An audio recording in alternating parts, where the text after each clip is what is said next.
Railway station की भीड़ में एक आदमी खड़ा था, अपने भाई की लेट चल रही ट्रेन का इंतजार करते हुए। वक्त काटने के लिए उसने पास की एक चाय की दुकान पर कदम रखा। दुकान में कोने में रखी थी एक पुरानी ब्लैक एंड व्हाइट टीवी। इसकी स्क्रीन पर झिलमिलाती रेखाओं के बीच चल रही थी कोई पुरानी हिंदी फिल्म। आवाज धीमी थी, लेकिन तभी दो डायलॉग्स ने उसका ध्यान पूरी तरह खींच लिया। मैं बम्बई जा रहा हूँ, मैं भी बम्बई जा रहा हूँ। बस इतना भर ही काफी था। टीवी स्क्रीन पर शत्रुघ्न सिन्हा और विनोद खन्ना की जोड़ी नजर आई और अगले ही पल एक दृश्य जिसमें दोनों चलती मालगाड़ी पर खड़े हैं। हवा तेज है, ट्रेन की रफ्तार और जिंदगी की रफ्तार एक हो चुकी है। फिर विनोद खन्ना नीचे उतरते हैं सिर्फ पानी भरने, लेकिन उस सीन में कुछ ऐसा था, कुछ अनकहा, कुछ अनसुना, जो सीधे दिल में उतर गया। उस आदमी ने उसी वक्त फैसला किया, ये फिल्म पूरी देखनी है। साल 1980 में रिलीज हुई फिल्म बॉम्बे 405 माइल्स को लोग एक मसाला एंटरटेनर समझकर भूल गए, लेकिन ये फिल्म दरअसल 3 मौतों की कहानी बन गई। और शायद यही वजह है कि आज भी इसे बॉलीवुड की सबसे मनहूस फिल्मों में गिना जाता है। इस फिल्म में सब कुछ था, एक्शन, रोमांस, कॉमेडी और 2 हीरोज की टकराहट, शत्रुघ्न सिन्हा और विनोद खन्ना। 2 ऐसे नाम जिनकी ऑन स्क्रीन केमिस्ट्री जितनी दमदार थी,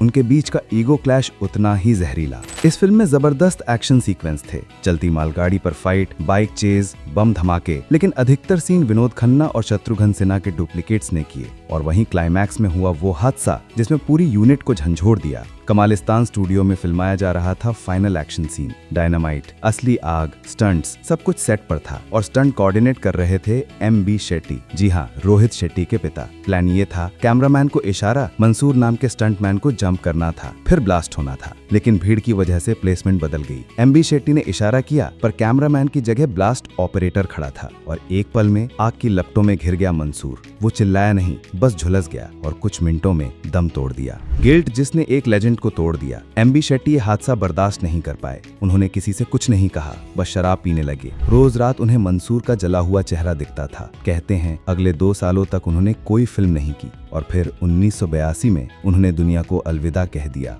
ब्रज सदाना के लिए ये फिल्म किसी कर्ज की तरह बन गई थी। फिल्म तो जैसे तैसे पूरी हुई, लेकिन फ्लॉप हो गई। न पैसा लौटा, न मन की शांति मिली। और फिर 21 अक्टूबर 1990 उनके बेटे कमल सदाना का बर्थडे था। घर पर सजावट थी, मेहमान आने वाले थे, लेकिन ब्रज सदाना ने उस दिन कुछ और ही सोच रखा था। नीचे से गोली की आवाज आई। कमलजीत दौड़कर नीचे आए और देखा कि उनके पिता ने उनकी माँ और बहन को गोली मार दी थी। वो उन्हें भी मारने वाले थे, लेकिन गोली मिस हो गई। कमल सदाना इस हादसे से बेहोश हो गए और जब होश आया तो उन्हें पता चला उनका पूरा परिवार खत्म हो चुका है। शायद यही वजह है कि दर्शकों को इस फिल्म के कुछ सीन, कुछ डायलॉग्स आज भी दिल में चुभते हैं। तो अगली बार जब आप कोई पुरानी फिल्म टीवी पर चलते हुए देखें तो उसे सिर्फ पुरानी मत समझिए, क्योंकि हो सकता है उस फिल्म के पीछे कोई अधूरी जिंदगी या कोई बेजुबान चीख छुपी हो। बॉम्बे 405 माइल्स सिर्फ एक फिल्म नहीं थी, ये 3 लोगों की अंतिम चीख थी, मंसूर, MB शेट्टी और ब्रज सदाना। अगर ये कहानी आपके दिल तक पहुंची हो तो याद रखिए, हम वही कहानियां सुनाते हैं जिन्हें वक्त ने पीछे छोड़ दिया, लेकिन आपके दिल ने अब तक संभाल रखा है। मिलते हैं अगली कहानी में एक और भूला हुआ सच लेकर।